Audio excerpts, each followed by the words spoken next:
Morning to one and all present here. I am S. Bhavana from 3rd BCom CA. Today I am here to speak about a topic is how social media affects students. Social media has become an important part of our daily life like Instagram, YouTube, WhatsApp and other social media apps.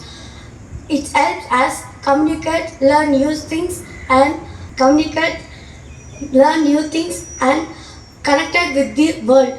Social media has many positive and negative effects. The positive effects are students can use it to learn new things and share ideas, educational videos and connected with the people. Negative effects are waste of valuable time, reduce our distraction and sometimes affect our sleep.